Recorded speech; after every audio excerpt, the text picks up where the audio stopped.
Dalam analisis atribusi kerja, ada dua hal yang harus kita fokuskan. Yang pertama, keputusan alokasi aset, dan yang kedua, keputusan pemilihan sekuritas dan sektor.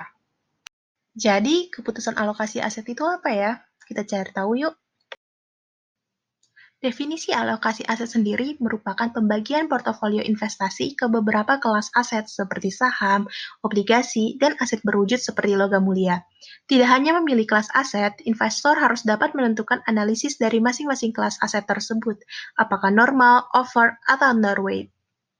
Pembagian portofolio ini bertujuan untuk mendapatkan keuntungan yang optimal sekaligus mengelola resiko.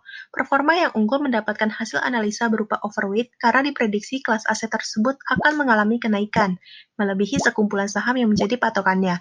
Berlaku pun kebalikannya, yaitu underweight yang berarti performa aset buruk.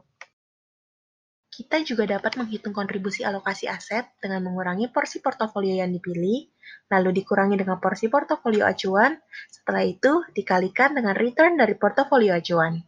Kita sudah mengetahui apa itu keputusan alokasi aset, lalu keputusan pemilihan sekuritas dan sektor itu apa ya? Pemilihan sekuritas adalah proses menentukan sekuritas mana yang dapat disertakan dalam portofolio.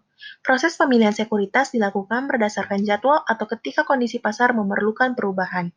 Pemilihan sekuritas sangat penting bagi penasihat keuangan yang ingin mempertahankan dan mengembangkan basis sektor klien mereka di pasar modal. Pemilihan sekuritas yang tepat dapat menghasilkan keuntungan selama kenaikan pasar dan mempertahankan kerugian selama penurunan pasar. Kita dapat menghitung kontribusi pemilihan sekuritas dan sektor dengan mengurangi return dari portofolio yang dipilih, lalu dikurangi dengan return dari portofolio acuan, setelah itu dikalikan dengan porsi portofolio yang dipilih. Di sini dapat dilihat data kontribusi dari pemilihan sekuritas. Dengan rumus yang sudah kita pelajari sebelumnya, kita akan mencoba mencari nilai kontribusi pemilihan sekuritas tersebut. Disimak ya. Dari data tadi, kita dapat mengetahui porsi portofolio tersebut sebesar 0,15 dengan return sebesar 0,8. Lalu kita juga menemukan return dari portofolio acuan sebesar 0,9. Dengan data tersebut disimpulkan kontribusi dari pemilihan sekuritas sebesar minus 0,15 basis point. Sekarang kita memasuki cakupan penilaian kerja dari sebuah portofolio.